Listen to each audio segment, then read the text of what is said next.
Good morning, everyone.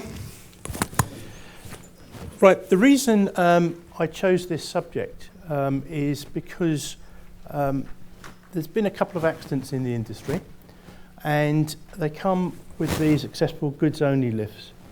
And the one thing they all have in common, obviously, is they are accessible and they're goods only, but a lot of them don't have safety gears.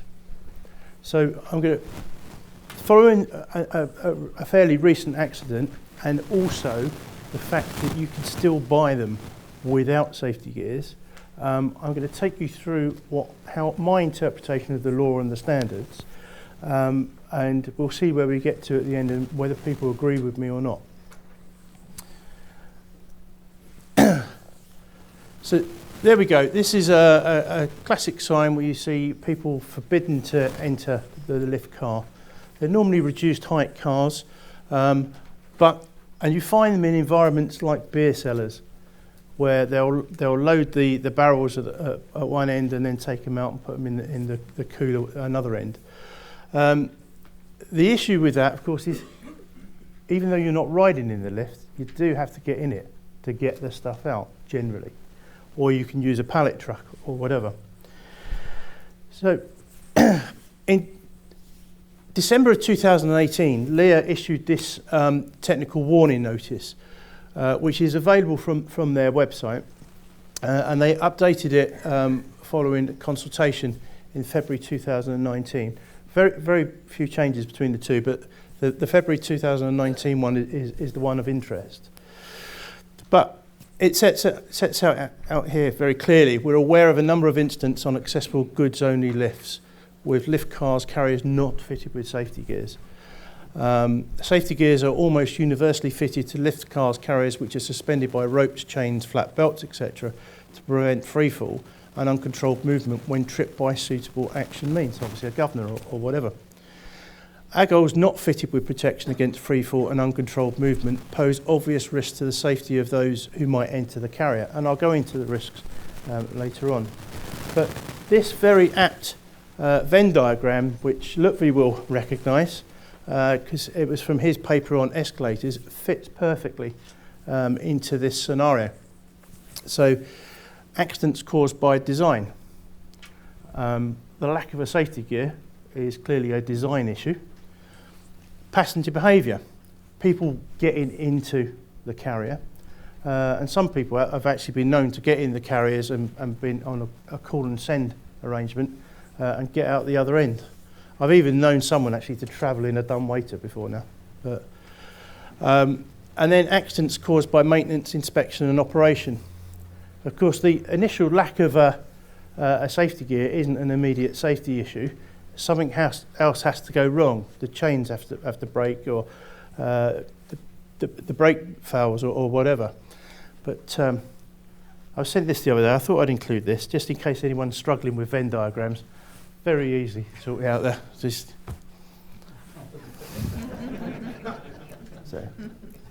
I am the warm-up act, obviously, for today.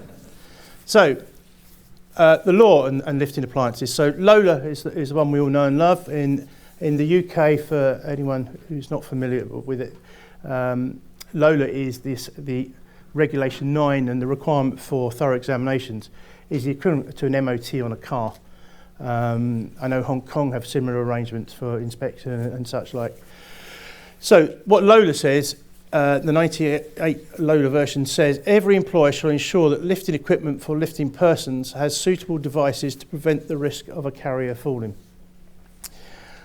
Bit semantic, but the issue there is the wording of that, where it says for lifting persons. Because someone could argue, well, an AGOLT is not for lifting persons.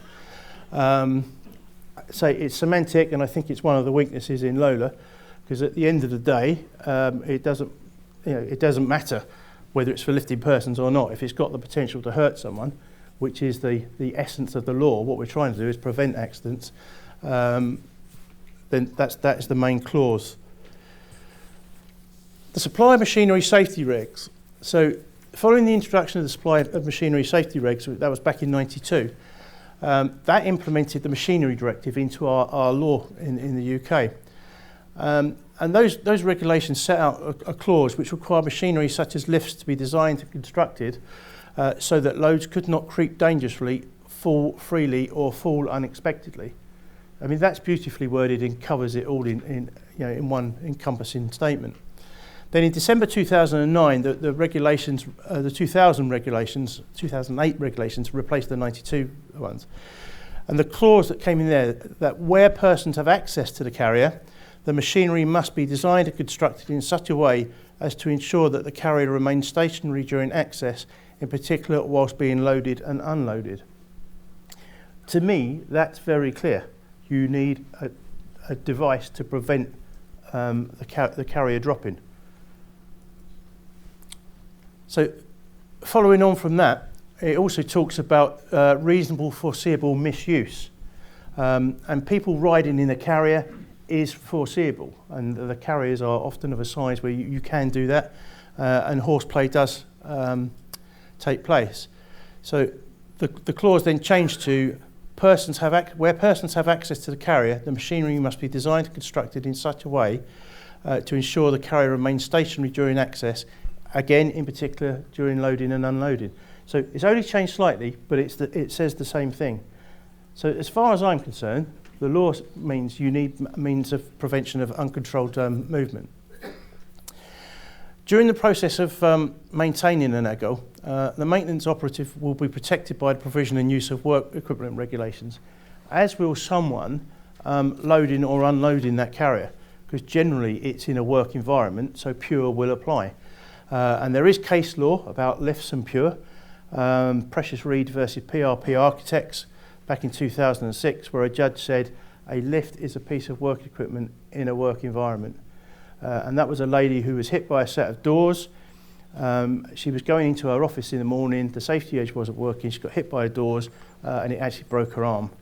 And the judge decided that the lift was a piece of work equipment. The only reason she was using it was as a result of her work. So PURE, amongst other things, requires that the employer conduct a risk assessment to identify the hazards and determine what the risks associated with the equipment and its use are. It is anticipated that such a risk assessment would identify the obvious risk of freefall on some designs. Then in 2010, a harmonised standard was published for AGOLTS, EN 81 Part 31. And the standard, whilst not law itself, presumes conformity to the essential health and safety requirements of the Machinery Directive. There is an Annex ZA in it, so that obviously makes it harmonised, and that links to the clauses in the statutory requirements. This standard requires rope and chain suspended lifts to be fitted with means to prevent freefall and uncontrolled movement. And this is where we're going to get into the nitty-gritty of some new designs. This table here, table 3, sets out possible means of preventing freefall. So safety gear being the obvious one, and that covers all four, as does a rope brake, all the four potential means of uncontrolled movement. So downwards movement, upwards movement, creeping and overspeed. What it doesn't have in that table, and this will become poignant later on, is a following rope which can catch the lift carrier. And I'll explain that more when I get to it in a minute. So what are the risks? The risks include uncontrolled movement whilst boarding or alighting. I'm sure we've all seen photographs of lifts that have moved with their doors open, and obviously we have what became known as A3, uncontrolled movement. There is a risk of it moving with its doors open. There's also, on some of the new designs, maintenance operative entrapment risks. And whilst it's an AGOL and it's not designed to carry people, some of the designs out there require the maintenance operative to get in the carrier, plug in a pendant, which is essentially a car top control, and drive up and down. And to access everything, they take two windows out, which is where the guides are, and the ropes are, and the switches are, and they're putting their hands through the windows on this device, which has no safety gear. Now, to me, that is an immediate and obvious risk to that maintenance operative. And then going on from the first one, uncontrolled descent or ascent while a person's in a car. Loss of traction, chains breaking, those sorts of things. So the risks are definitely there in my mind. So this is a new one that's on the market at the moment, and this is where my interest sparked last year when one of our engineers asked me to go to site with him because the lift didn't have a safety gear. It's got 2 working cables and 2 safety cables. It's described in their brochure as against the breakage of the suspension organs, which obviously means the chains, as well as a passenger compartment with guardrail perimeter protections facing or cabin. And which one's the... there we go. If you can see here, these are the suspension chains. There's 2 sets of chains on this one. And then here, you can see what one could think to be a governor rope, but it's not. If the chains fell, the carrier will be held by those ropes. It just falls onto those ropes. So it's not a safety gear as such. Okay, I don't sit comfortable with that personally. And this is another version of it, but you might think that's the carrying ropes there. That's not actually, that's part of the structural steelwork. What actually happens on this design is one of those chains is slacker than the other one. And their argument is, well, if the suspension chain fails, it falls onto the other one. Again, I don't sit comfortable with that, especially if I've got my hands through a window doing maintenance inside the carrier. So the Lear technical notice that came out in 2019, February 2019, this year, is quite specific about it. It says, until 29th of December 2009, it might have been arguable that the supply machinery safety regulations did not require AGOLTS with rope and chain suspension to have free-fall protection on the basis that persons were prohibited from accessing the carrier. From the 30th of December 2009, the new essential health and safety requirements and the publication of a harmonised standard, that's EN 8131, to meet these should have clarified the need for prevention of freefall and uncontrolled movement of AGOLTS. Since then, any AGOLT designed without a safety gear would need to be based on a risk assessment showing how the essential health and safety requirements of the regulations are met. The technical notice goes on to give this advice. The owner should have a risk assessment carried out on the use of the lift, including loading and unloading the carrier, and access for inspection and maintenance. I won't read it all. The second point is the competent person carrying out the examination should report a lack of suitable devices to prevent the risk of a carrier falling, as required by LOLA Reg 5, I covered earlier, to the owner as a defect. There are some inspection bodies in the room.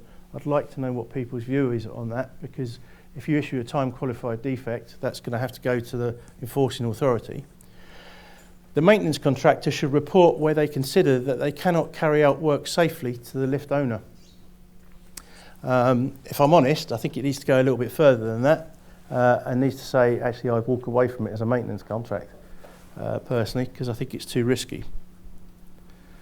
So in conclusion, it's my opinion that all AGOLTS designed to either the supply machinery safety regulations, machinery directive, lift directive, or the harmonised standard EN 8131 should be fitted with means of protection against uncontrolled movement.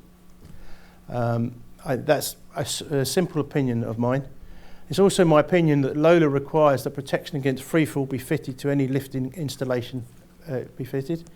And it's also my opinion that any operative undertaking maintenance on an AGOLT would be protected by the provision and use of work equipment regulations, and a risk assessment required by this statutory instrument should identify the risk of freefall and to seek the prevention of such an occurrence. In my mind, it's just not right in this day and age to have a goods lift, whatever lift, without means of freefall protection. Thank you.